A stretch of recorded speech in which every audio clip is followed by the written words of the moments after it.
வணக்கம் நேயர்களே.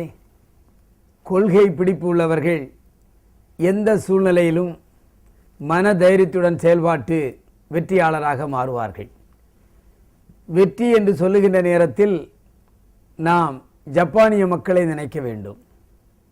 அணுகுண்டு வீச்சு, பூகம்பம், எரிமலை, சுனாமி என்று எத்தனையோ இடர்பாடுகள் வந்தாலும் அந்த ஜப்பான் நாட்டு மக்கள் இன்றும் உயர்ந்து நிற்கிறார்கள் என்று சொன்னால் அந்த நாட்டின் மீது இருக்கின்ற பக்தி, தன்னிடம் இருக்கின்ற பலத்தை இந்த நாட்டுக்காக அர்ப்பணிப்பது, எல்லோரும் ஒன்றுபோல் முயற்சி செய்வது போன்ற குணங்களை உடையவர்கள் ஜப்பானியர்கள்.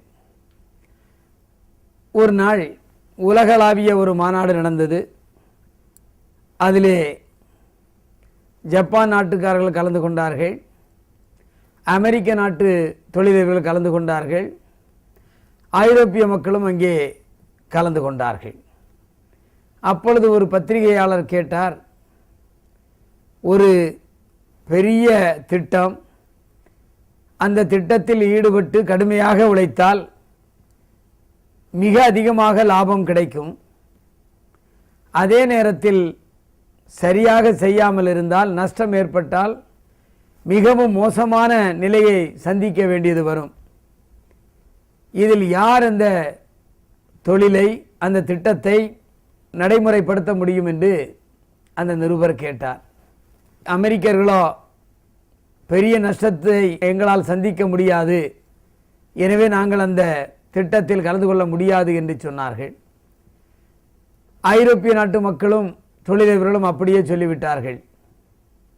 ஜப்பான் நாட்டு தொழில்கள் மட்டும் சொன்னார்கள், நாங்கள் போராட்ட குணமுடையவர்கள், எப்பொழுதும் நாடு முன்னேற வேண்டும் என்ற எண்ணமுடையவர்கள், எனவே நாங்கள் அதை ரிஸ்கை எடுக்க தயாராக இருக்கிறோம், எங்களால் முடியும் என்ற நம்பிக்கை எனக்கு இருக்கிறது, நாங்கள் ஜெயித்து காட்டுவோம் என்று அந்த ஜப்பானியர்கள் அந்த திட்டத்தை ஏற்றுக்கொண்டார்கள். முதலில் அமெரிக்கா கால்குலேட்டரை ஒரு டிவி சைஸில் செய்தது. அதற்கு $1100 போட்டது. ஜப்பானியர்கள் நினைத்தார்கள், இவ்வளவு பெரிய கால்குலேட்டரா என்று சொல்லி சின்ன அளவில் அதை செய்து 1980 $4 விற்றார்கள்.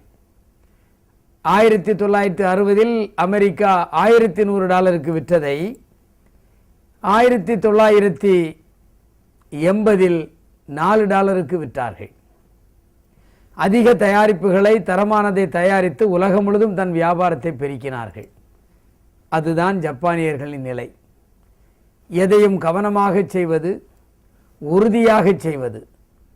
அவர்கள் தொழிற்சாலையில் கூட நாங்கள் ஒன்றுபட்டு செயல்படுவோம், மனத்தையும் பலத்தையும் ஒன்று சேர்த்து இந்த நாட்டை வளமுடையதாக்குவோம் என்ற பாடலை பாடித்தான் தொழிற்சாலையை ஆரம்பிப்பார்கள். அந்த அளவு தேசபக்தும் ஒரு நல்ல எதிர்கால நோக்கோடு உடையவர்களாக ஜப்பான் மக்கள் இருக்கின்றார்கள். எனவே நாட்டில் ஒவ்வொரு மனிதனும் நம் நாடு உயர வேண்டும், நம் நாடு பொருளாதாரத்தில் உயர்ந்த நிலை அடைய வேண்டும், எந்த விதத்திலும் நாம் வல்லவர்களாக இருக்க வேண்டும் என்ற சிந்தனை உடையவர்களாக இருக்க வேண்டும். அப்படி என்று சொன்னால்தான் நமது நாடும் நாட்டு மக்களும் வளமாக இருக்க முடியும். நாடு எனக்கு என்ன செய்தது என்று கேட்காமல் நாட்டிற்கு நான் என்ன செய்தேன் என்று கேட்கின்ற நேரத்திலே தான் ஒரு நாடு முன்னேற்றத்தை அடையும். அந்த முன்னேற்றத்தை அடைவதற்கு மக்களெல்லாம் ஒருங்கிணைந்து செயல்பட வேண்டும். நான் என்று சொல்லாமல் நாம் என்று சொல்லி, நான் தமிழன் என்று சொல்லாமல் இந்தியன் என்று சொல்லி எல்லா மக்களையும் ஒருங்கிணைத்து நாம் சென்றால் இந்தியாவும் உயரும், நாமும் உயருவோம். எனவே வாழ்க்கையில் நாட்டுப்பற்று என்பது மிகவும் தேவை. தேவையில்லாத பிரச்சனைகளை எடுத்துக்கொண்டு நான் தான் வீரன், இது எனக்கு தேவையில்லை என்று சொல்லுவதை விட அந்த சாதனையால் இந்த நாட்டு மக்களுக்கு என்ன கிடைக்கும் என்று நினைப்பவன் தான் நல்ல இந்தியனாக இருக்க முடியும். எனவே ஒன்று சேர்வோம், கடுமையாக உழைப்போம், இந்தியாவை உயர்ந்த நிலைக்கு கொண்டு வருவோம் என்று சொல்லி மீண்டும் சந்திக்கின்றேன். நன்றி, வணக்கம்.